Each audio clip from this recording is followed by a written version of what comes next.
بسم اللہ الرحمن الرحیم۔ السلام علیکم اسلامک سبسکرائب کے ناظرین، آج ہمارا موضوع حضرت علی شیر خدا رضی اللہ عنہ پر ہے۔ آج ہم ان پر چند احادیث اور ان کے اقوال بیان کریں گے۔ دعا ہے کہ اللہ رب العزت ہمیں حق سچ بات بیان کرنے کی توفیق عطا فرمائے، آمین۔ الصلاۃ والسلام علیک یا سیدی یا رسول اللہ وعلی آلک و اصحابک یا نور اللہ۔ احادیث سماعت فرمائیں۔ بسم اللہ الرحمن الرحیم۔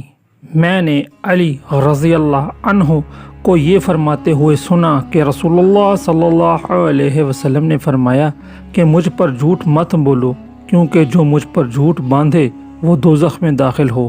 صحیح بخاری حدیث نمبر 106۔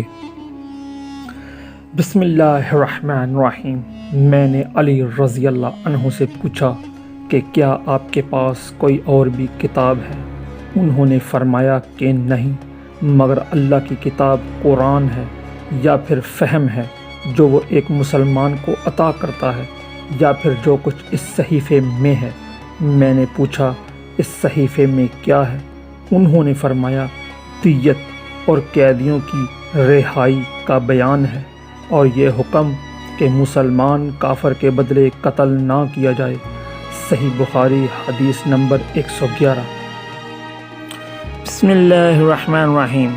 وہ علی جن کے بارے میں نبی محتشم، شفیع امم، رحمت للعالمین، محبوب رب العالمین، محمد مصطفیٰ احمد مجتبیٰ صلی اللہ تعالیٰ علیہ وسلم نے ارشاد فرمایا، علی دنیا اور آخرت میں میرا بھائی ہے۔ راوی حضرت عبداللہ ابن عمر رضی اللہ عنہ۔ میں اور علی ایک درخت سے ہیں اور دوسرے لوگ مختلف درختوں سے۔ راوی حضرت جابر رضی اللہ عنہ۔ میں علم کا شہر ہوں اور علی اس کا دروازہ۔ جو حصول علم کا ارادہ رکھتا ہو اسے چاہیے کہ وہ اس دروازے سے آئے۔ راوی حضرت علی، حضرت عبداللہ ابن عباس، حضرت جابر رضی اللہ عنہ۔